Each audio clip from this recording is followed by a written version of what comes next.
Hello and welcome to this Woodmac Live broadcast. We're here to talk about upstream resilience to a low carbon future. My name's Simon Flowers, Chief Analyst here at Mackenzie, and I'm joined today by Amy Bowe and Akif Chaudhry. Amy's director in our consulting business and co-led development of our recent carbon multi-client study, Positioning for the Future. Akif is an energy analyst in our research department with a financial background and developed the methodology to calculate value at risk for the multi-client study. Welcome both of you. Thank you. So this month we published a paper, New Metrics for Benchmarking Upstream Resilience to a Low Carbon Future. I know lots of you will already have read the paper and will be getting to the questions some of you have already submitted in advance, but do please put in your questions now if you'd like to have one answered. I'm going to start with you, Akif. Sure. Would you first of all tell us about the new carbon efficiency metrics that you've introduced? What are they and what do they tell us? Absolutely. Thanks, Simon. So in a nutshell, our two metrics, MPV per tonne and cash flow margin, can be used together to benchmark companies from a low carbon and resilience perspective. So what we did was we took Wood Mackenzie's asset by asset forecasts of cash flows, valuations, and the work that we did on associated emissions, and tried to benchmark companies from a perspective of how are these companies positioned to withstand, firstly, the introduction of a carbon cost and what the potential impact might be on valuation, and secondly, in a world of low carbon prices, what does that mean for portfolio cash flows? And that's key because we're not talking about resilience here from a traditional financial perspective.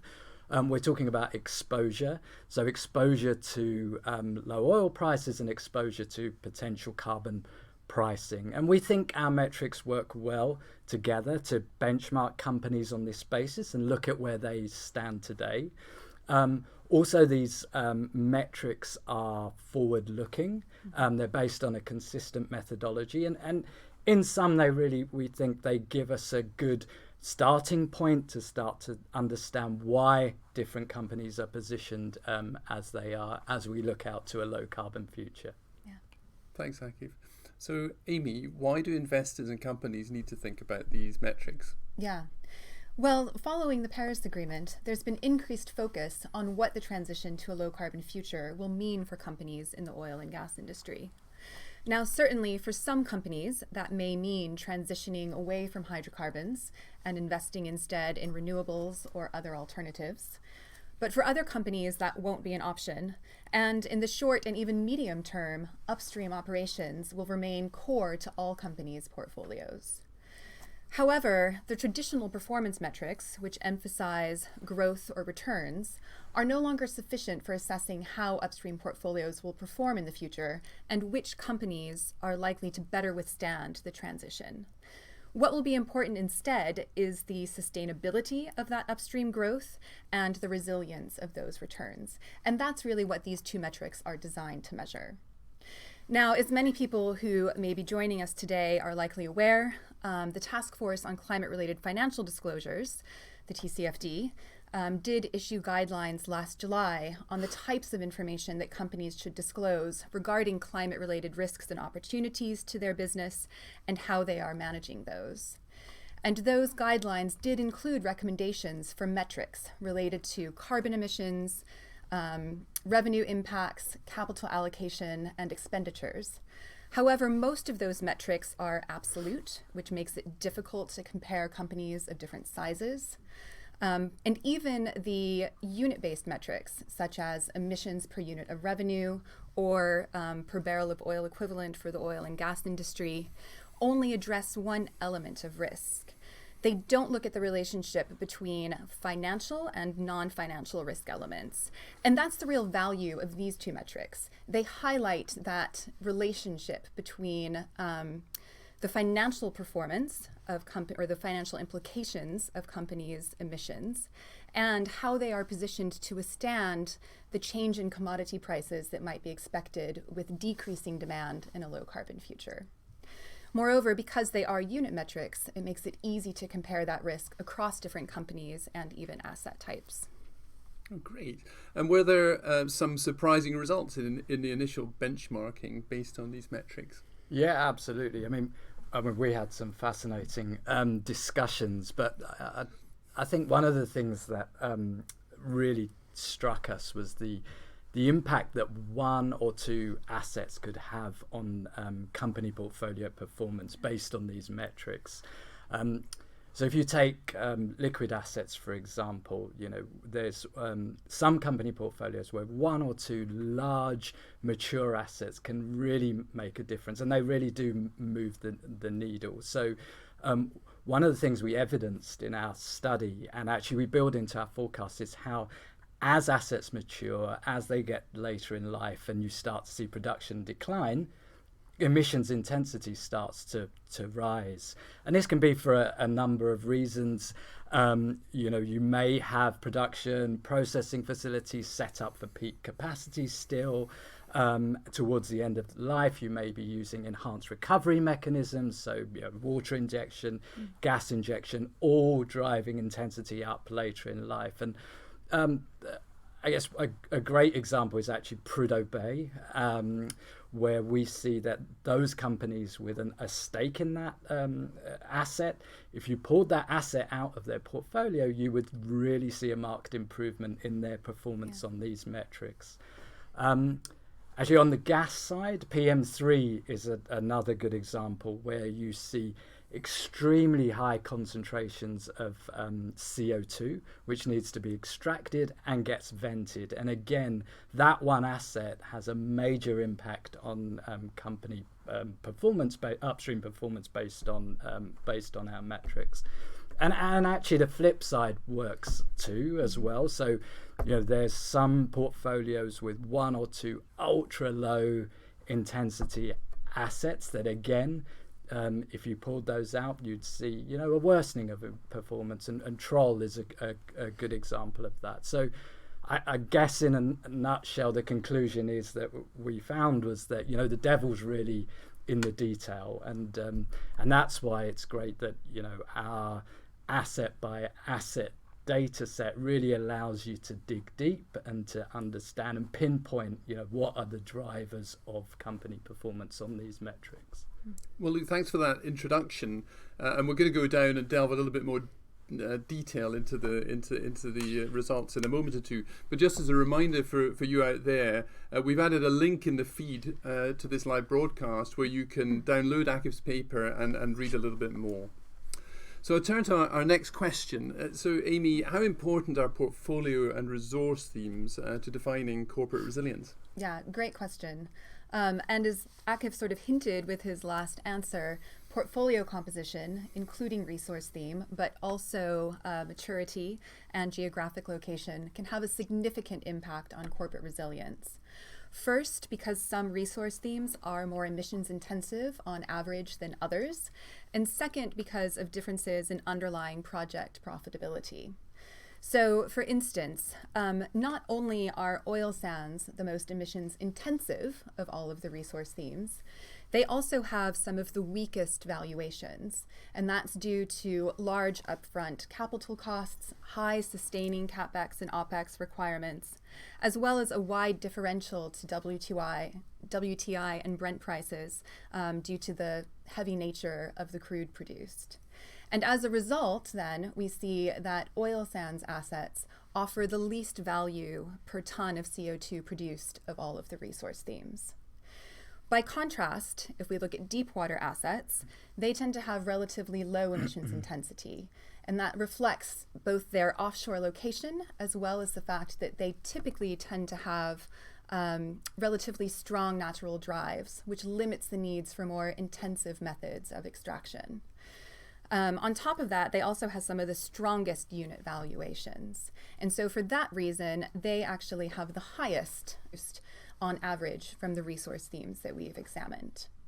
Now, when you roll this up to a corporate level, What that means is that companies that have portfolios that are heavily concentrated in emissions intensive or low value assets tend to perform worst on this measure, whereas companies that have a more diversified portfolio or are more concentrated in low emissions intensity and higher value assets tend to perform better.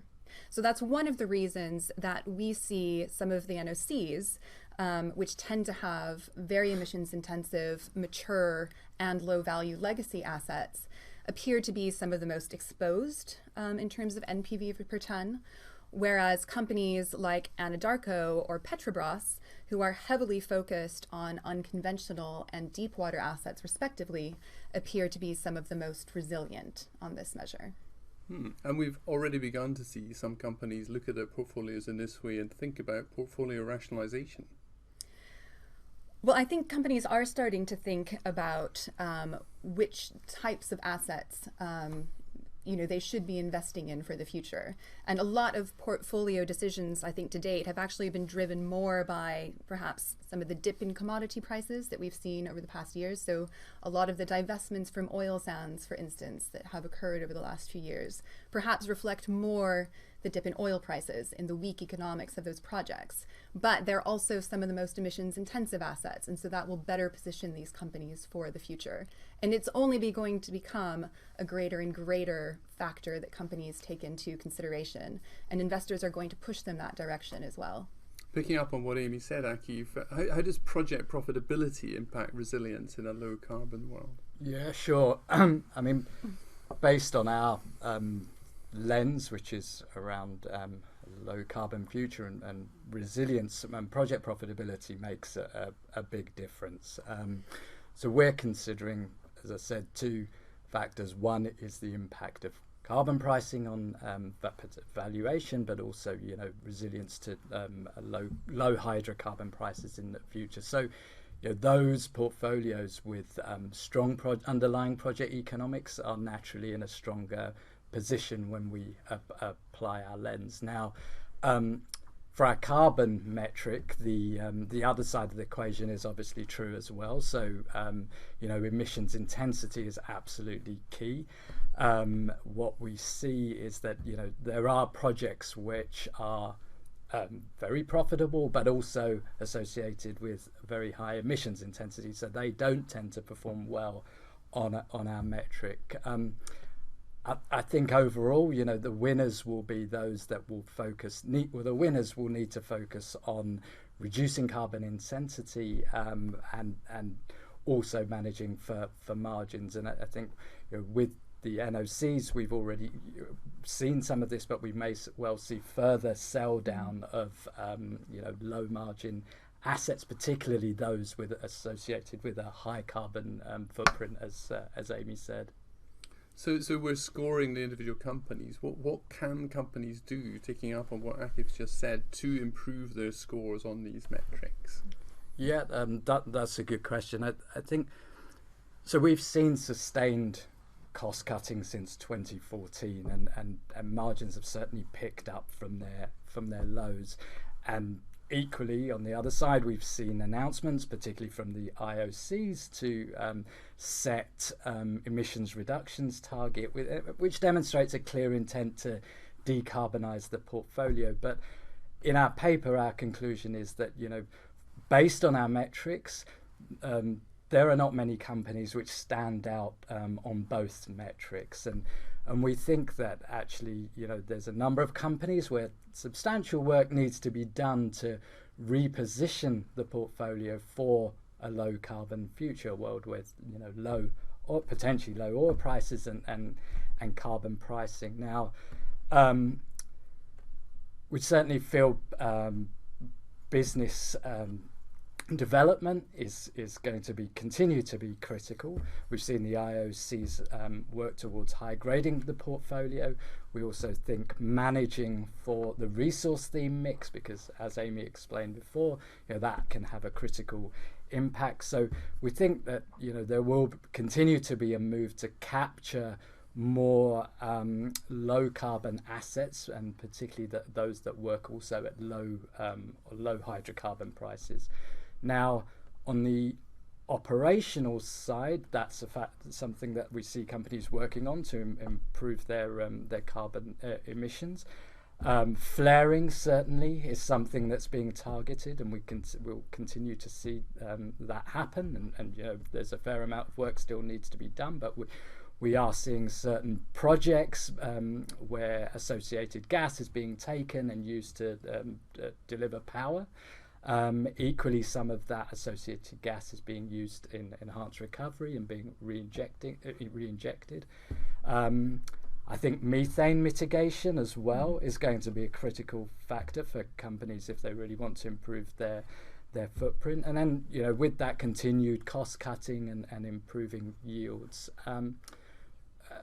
Actually, one of the interesting things we've seen is a move to integrate low carbon technology with existing oil and gas operations. So an example of that is Equinor, which recently announced that it was looking at the possibility of taking onshore hydro to power offshore platforms. And those offshore platforms at the moment are currently powered by gas turbines. And we've seen that model used in the past, and that can generate some really low intensity assets. And where that's combined with electrified platforms, some of these assets are real marginal emitters. And E&I is another company that's talked about using renewable sources with its existing operations. So I think the winners will be, we think that there will need to continue to be activity to reduce carbon footprint, but we feel that there's still considerable work that needs to be done to elevate what we've seen so far. So there's lots the companies can do operationally to tighten things up, but you have to take a strategic view of this, and it'll take time to sort portfolios out. Absolutely, and it's likely to be a function of both. We are seeing the operational improvements, but there's still a long way. But certainly, the big gains can be made from the M&A activity. Now, we've had a lot of people asking where we get the data to drive these metrics. Great question. So these metrics are derived from Wood Mackenzie's proprietary upstream data. Most of the data, including asset valuations, production forecasts, and cash flow estimates, comes directly from our upstream research teams and can be found in our upstream data tool. Now, our upstream analysts put together asset-level economic models based on both public information as well as regular conversations with both operators, governments, and other players in the upstream industry in each regional sector. So we think that these are fairly robust but yet objective perspectives on assets. The emissions data, on the other hand, was developed through the process of putting together our recently completed upstream carbon benchmarking study, which provides a way to look on a standardized basis at how companies' future emissions are likely to perform, the regulatory and political risk associated with those, and the potential financial liability associated with the upstream portfolios of the 25 largest internationally focused oil and gas companies. Okay, great. Now we've got a really specific question here, but it's a good one. Somebody asking, it seems surprising that unconventional gas does so well on our carbon metric. Why is that? Yeah, also a good question. So in general, gas, whether conventional or unconventional, tends to have a lower emissions intensity than oil. That's largely because gas flows more easily than oil, and so you don't need to have intensive recovery techniques such as secondary or tertiary recovery in order to produce it. Because the gas is monetized as well, that means that there's typically relatively little flaring associated with gas operations. Whereas with oil operations, if there is any associated gas, quite often that gas is flared due to lack of a market to monetize that gas, and that increases the intensity of those operations. And finally, unconventional gas tends to have quite a low CO2 content, such that no venting of CO2 is required in order to meet pipeline specifications. So altogether, that means that unconventional gas looks relatively good in terms of emissions intensity. Now, one important source that this data excludes is the impact of methane fugitives. And some studies suggest that emissions from methane fugitives can be significant for unconventional gas assets, and that would change the profile versus what this data suggests. But on a CO2 basis alone, unconventional gas looks pretty good from an emissions perspective. Now, of course, unconventional project economics have been challenged due to low gas prices in recent years. But again, because that denominator, the emissions, are so low, that they do perform relatively well even on the NPV per ton metric. Great. Moving away from resource themes to companies, two of the Russian companies, Gazprom and Rosneft, come out as the most exposed. Why is that? Good question. So really, it's partly explained by the emissions on one side of the equation. So there are a number of large mature assets where we see emissions as quite significant, and also some of those assets, flaring plays a big part in driving up the total emissions volumes. On the other side of our NPV per ton equation as well, project economics play a part too. So in those with those companies, government take is a significant aspect, so which reduces the overall underlying profitability of the projects at the bottom line. So together you see a lower NPV per ton for those companies. Now, Anadarko, though, seems to perform well on both metrics. Yeah, that's true. Anadarko stands out, and particularly on our and carbon metrics and a carbon metric. And again, it boils back down to what Amy was talking before. We think is that it's largely driven by portfolio mix. So with Anadarko, you've got a heavy weighting towards an unconventional portfolio, but also to deep water assets, and both of those perform well in terms of low carbon intensity. So that really helps, given that focus for Anadarko, it really helps position them at the top of the pack on our carbon metric. Great, thanks. And I'm going to talk to the audience for a second. Your questions have driven this session so far, and if you've got another one to ask, don't hesitate to pop it into the feed and we shall pick it up. Now, I'd like to talk a bit about stranded assets next. So obviously this is a big issue for the industry going forward. What are the metrics? Tell us about what assets might be at risk to companies. Well, people talk about this being a big issue for the industry going forward. But from the analysis that we've done so far, we actually think that there is very little risk of stranded assets within companies' existing upstream portfolios. And that's mainly because the majority of companies' proved reserves are likely to be produced before the transition to a low carbon future really begins to have an impact on either demand or commodity prices.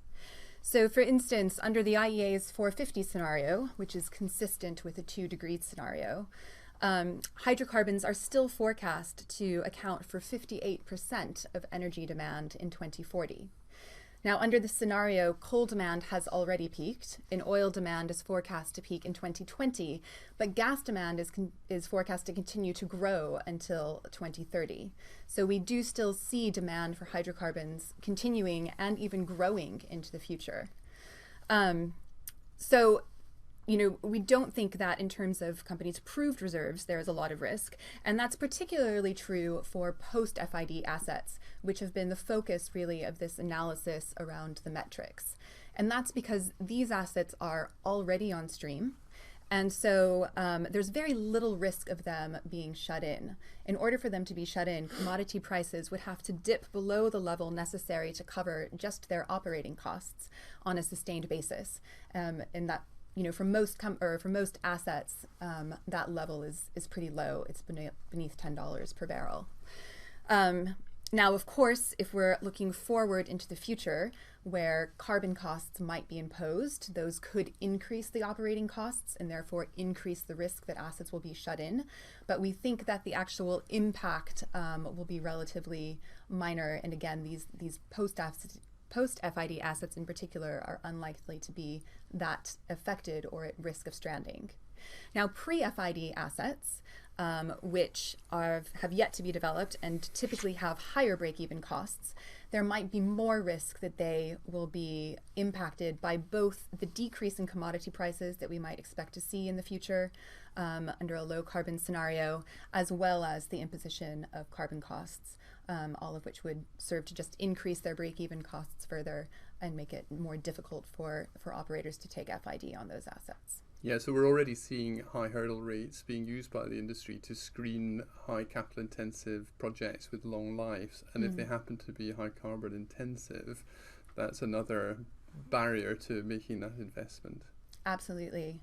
Yeah. I mean, again, some of the analysis that we have done, we have looked at the impact of carbon costs on asset NPVs as well as on their break-even prices.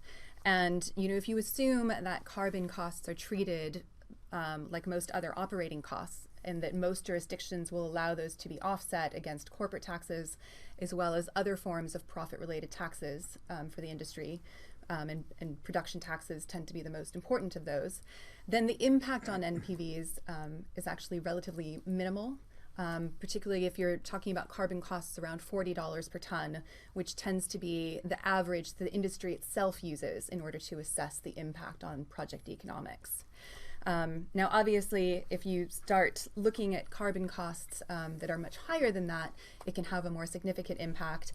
And as Akif was alluding to earlier, for some assets, even a $40 per ton carbon cost has a very significant impact on that asset's NPV and break-even cost. So again, the devil really is in the details, and it's important to understand that and for companies to think about that themselves. It's probably worth highlighting, actually, building on from that, is that in our carbon emissions tool that accompanies the study, what we allow users to do is actually look at the impact on NPV, the value at risk, under a range of carbon prices. So 40 is our base case, but you can take it right up to 90, 100. And so obviously the impact is bigger, but you can see that either on an asset by asset basis or roll that up to the company portfolio impact. And you can change the risking associated with that as well. So, I said, if you assume that these costs are allowed to be offset against taxes, that mitigates obviously the impact it has. So we've allowed in the tool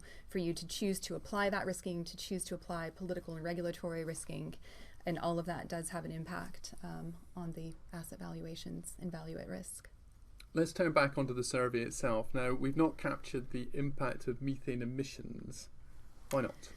Yeah, very important question, given that this is also a really big topic for the industry these days. So given that methane does have a global warming potential 37 times greater than CO2, methane fugitives can have a huge impact on both assets and companies' emissions profiles. Now, the reason that we have chosen to exclude methane fugitives from our analysis is because of the huge uncertainty around the actual level of fugitives associated with different types of resource themes, let alone individual assets. Now, within our multi-client study that we published, we do provide estimates of emissions associated with methane fugitives under a range, assuming that either 0.1% of gas is lost to the atmosphere or 1% of gas is lost. So you can, within the data that we provide, see the impact that has on an asset's or even a company's emissions profile. However, or I guess I should say, we want to try to actually this summer refine the ranges that we use for that purpose. So looking at more specific ranges around resource theme and geography. But because there is still such great uncertainty around that, we didn't want to include it in the bulk of our analysis, particularly in relation to these metrics, and perhaps give an inaccurate view of emissions profiles based on assumptions that may not be as robust as they should be. That makes sense. Now, what about the data? If people out there want to access the data, is that possible? Yeah, absolutely. I mean, it's there to access. So the main source is our carbon emissions interactive tool, which is available. So that was one of the key deliverables that we put together on the back of the carbon study, and that includes charts, maps, but also the raw data, which is fully downloadable, and you can look at that on a asset by asset basis, and even drill down further and take a particular asset and look at, okay, what's driving those emissions? Is it, a function of production, processing? Are they venting? Are they flaring? Equally, you can roll that data up as well and roll it up to look at the country level picture, look at a portfolio picture, or look at companies. So you can cut it many different ways. So if people are interested, then please do get in touch, and we'd be happy to organise a demonstration or talk them through it. But as I said, the raw data is available to access. And what about other metrics? Do we think we've covered all the bases, or are there other things that we consider introducing to the study? Yeah, I think so. With this, our focus was really to look at, okay, what we wanted to. I mean, we discussed this internally, and we said, okay, with these metrics, we think the focus should be on understanding the position of companies' portfolio today. So with regards to their operations that are on stream and also under development. And we think these metrics work well together to benchmark from that perspective. I think our other thing was to say, okay, we don't want to spread at this stage metrics too thin either. So, again, these work well for post-FID assets, but if you were thinking of pre-FID assets, then there's maybe other metrics that would be more suitable. When you were referring to IRRs earlier, or even sort of project break even. So I would say if people want to look at pre-FID assets, then we do cover their emissions and intensity on the back of within our carbon study. In terms of other metrics, it's certainly, as I said, this is what we see this as staking out a starting point, and going forward, with the emissions data that we have in our study, there's a number of different financial metrics that we could associate that, but you need to be clear what you're trying to show with those metrics. And on data, then, are we because we talk about flaring in the study? Are we comfortable with the data we have on flaring? Is it good enough? Is it comprehensive enough? Is it accurate enough? Yeah. So for flaring, we actually used a data source from the U.S. National Oceanic and Atmospheric Administration, which uses satellite imagery to capture individual flares at specific assets. And because within our upstream data tool, we do have the latitude and longitude associated with every upstream asset around the world, we were actually able to overlay that satellite data with our data on upstream assets to be able to look at flaring at an individual asset level. Now, there is some, I guess, there's a lot of noise in satellite data, and the data source that we use had been cleaned up to try to eliminate some of that noise, but certainly it can't eliminate it all. Obviously, there are going to be days with cloud coverage when satellites aren't able to actually capture any flaring data from an asset, and so it really depends on what's happening on the field on the days that you're actually able to get a good image. Now, we still feel that using this data source is better than trying to use an overall country asset or country average for every asset within a country. But we have spent a lot of time with companies talking about the flaring data in particular to make sure that we weren't overestimating or even underestimating what was actually happening at their operations. And we are always open, to other suggestions for perhaps better sources, and we try to keep our eyes open to those as well, because we do understand what a significant impact this can have on assets' emissions intensity, and it has been a focus of the industry for years in terms of trying to reduce flaring. So we would, if there are better sources out there, we'll continue to look for them, but we still feel that this gives us the best opportunity to represent that the fairest way possible. Now, this study has been about upstream, but we have had a couple of questions asking what other parts of the value chain we might cover. So what about downstream, and also what about scope 3 emissions? I'll start with the downstream part. That's the we are actively looking to extend this analysis to the downstream. So we've actually begun some of that analysis, or we're starting that analysis this summer, because obviously for integrated companies, and some of the largest companies in the industry are integrated companies that have both upstream and downstream operations. If you cover only the upstream side, you're not presenting the full picture. You really need to understand sort of emissions from the corporate perspective, which includes both. So we are looking to extend that analysis and add that piece onto it as soon as later this year. Scope 3 emissions is much more difficult. So we chose to focus this study on Scope 1 emissions and Scope 2 emissions, which means, in case people aren't familiar with the terms, Scope 1 refers to emissions that are directly produced from companies' operations, while Scope 2 emissions are those that result from the production of purchased fuels, including electricity. And the reason that we chose to focus on Scope 1 and Scope 2 emissions for purposes of our study is because those are the sources that companies can most directly control through their operational choices. Scope 3 emissions, which refers to emissions throughout the rest of the value chain, including emissions from the combustion of end-use products by consumers, are much trickier to begin to account for. That's partly because that depends on the extent to which supply chain, or I guess other suppliers within your supply chain, account for those emissions themselves in their Scope 1 and Scope 2 reports.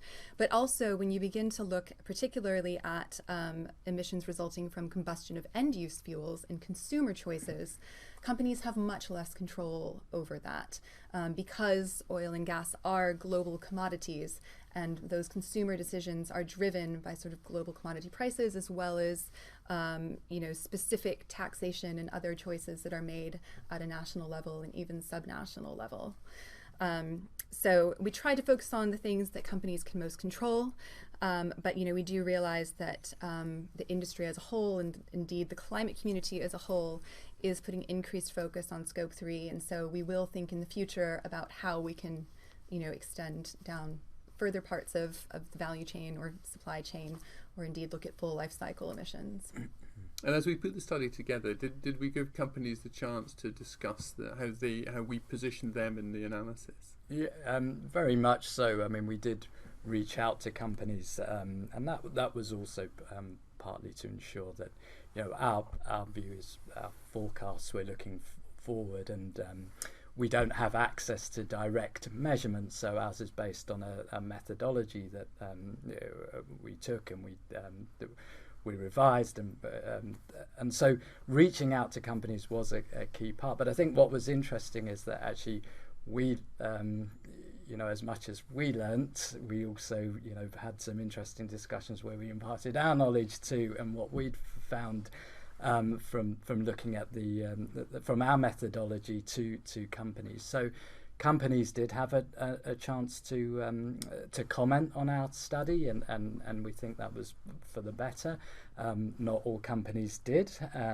Some chose to engage, others didn't. But essentially, I think it was an important part of refining our methodology and ultimately coming up with the forecast that we did for all assets owned by the 25 companies in the study.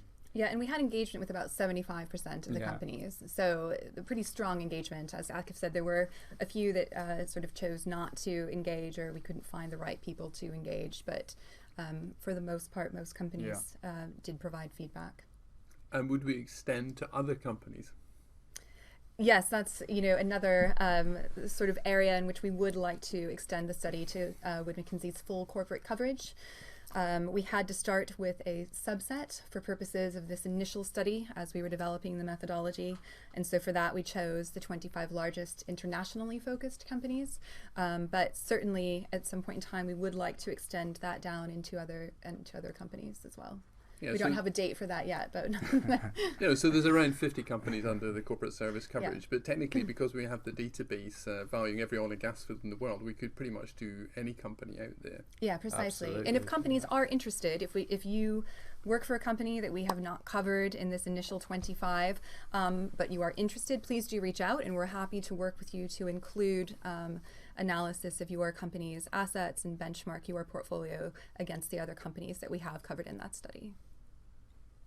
Great. Well, let me thank Amy and Akif for such a great insight into this subject, which is on everybody's mind at the moment, how the oil and gas industry is going to cope in a low carbon world. Thank you very much for watching, and hopefully you've learned a bit about what we've done here and how your portfolio might be positioned to withstand the impact of carbon costs and lower hydrocarbon prices. Now, don't forget to visit woodmac.com to get the post-event pack with all the charts we've shown today. And if you'd like to book a one-to-one discussion with any of us, don't hesitate to get in touch. You'll find all our contact information in the feed. And with that, thank you and goodbye. Thank you. Thank you.